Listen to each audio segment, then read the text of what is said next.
Baik, kembali lagi di e-learning Makles Institute. Masih bersama saya Ardi Ridwansyah, fasilitator Anda untuk topik Managing Interpersonal Skills. Di video sebelumnya, video pengantar, saya menjelaskan apa itu leadership dan bagaimana menjadi pemimpin yang wow melalui model wow leadership. Dalam model tersebut ada 6 aspek. Nah, di video kedua ini saya akan membahas 2 aspek pertama dalam model wow leadership. Aspek pertama dalam kepemimpinan yang disebut dengan aspek fisik atau physicality. Nah, ini mungkin banyak yang belum membahas kaitan antara aspek fisik dengan kepemimpinan.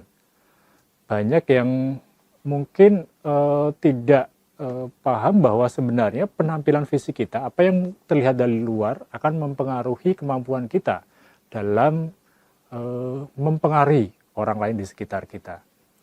Sebagai contoh, ini untuk menggambarkan kekuatan aspek fisik.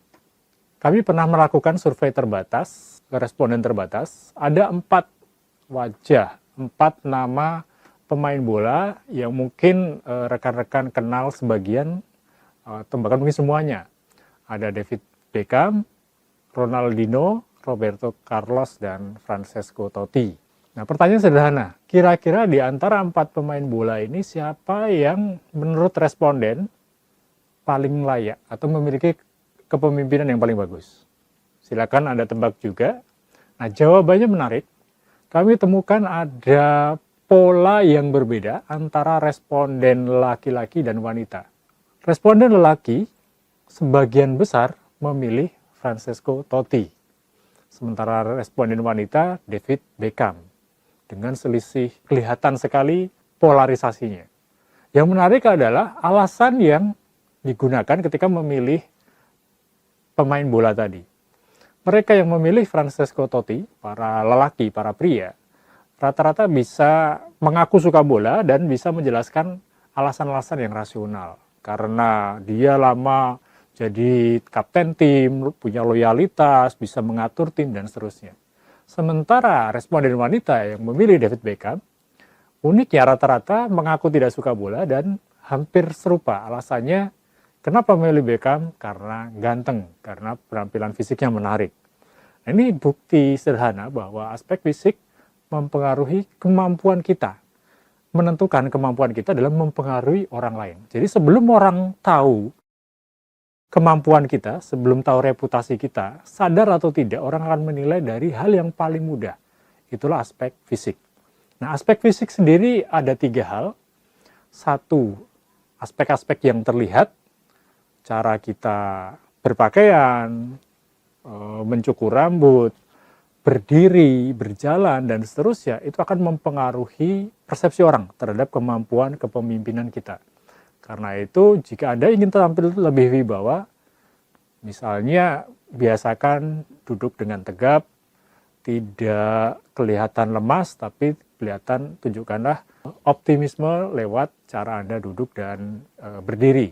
Itu sekedar contoh kecil dari aspek pertama dalam aspek fisik, yaitu hal-hal yang terlihat. Aspek fisik juga bisa dipengaruhi dari suara kita. Berdasarkan riset, suara yang rendah, suara yang ngebas, memiliki pengaruh yang lebih besar dibanding suara yang melengking, yang tinggi. Dan yang ketiga, yang masih mencakup dalam aspek fisik adalah bau. Jadi perhatikan bagian tubuh kita yang mungkin bisa mengeluarkan bau tidak sedap. Ini adalah bagian tubuh yang perlu diperhatikan sehingga orang-orang di sekitar kita tidak terganggu. Usahakan bau yang netral atau bau yang menyenangkan. Nah, ini aspek yang juga mempengaruhi aspek fisik kita. Nah, 3 hal tadi, apa yang terlihat, apa yang didengar oleh orang lain, apa yang dicium oleh orang lain, akan mempengaruhi persepsi mereka terhadap aspek fisik kita. Nah, aspek fisik ini penting, tetapi umumnya hanya berperan besar pada momen-momen awal, terutama untuk membentuk kesan pertama. Tapi kesan berikutnya, orang lain akan melakukan penilaian melalui aspek-aspek atau faktor-faktor lain yang lebih dalam lagi. Yaitu salah satu berikutnya adalah aspek intelektual. Setelah melihat penampilan fisik kita, lambat laun orang akan menilai juga dari sisi kemampuan intelektualitas kita. Nah, aspek intelektual bukan berarti kita harus punya gelar yang panjang atau sekolah yang tinggi sekali. Kalau Anda memiliki itu sebuah keunggulan, tetapi ada 3 hal sebenarnya yang lebih penting untuk membangun aspek intelektual dalam kepemimpinan. Yang pertama adalah kemampuan untuk berpikir secara analitis atau logis, logical thinking. Ini adalah kemampuan untuk menyampaikan ide secara sistematis sehingga orang lain mudah memahami apa yang kita sampaikan. Sebagai contoh, misalnya dalam presentasi ada rumus rule of three. Jadi biasakan untuk menyampaikan isu atau opini tidak lebih dari 3 hal saja dalam presentasi kita. Kenapa 3? Karena ini tidak terlalu banyak sehingga audiens akan mudah untuk mengingat dan mencerna. Itu contoh kemampuan logical thinking. Yang kedua adalah creative thinking.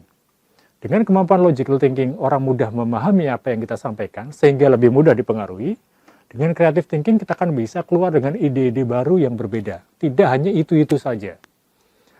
Dengan creative thinking kita bisa keluar dengan solusi yang baru, yang tidak sekedar meniru. Nah, ini akan menjadikan kemampuan Anda mempengaruhi juga akan lebih baik. Nah, yang ketiga adalah practical thinking. Idenya mudah dipahami, idenya baru, tetapi juga harus praktis. Artinya bisa diaplikasikan oleh orang lain di sekitar kita.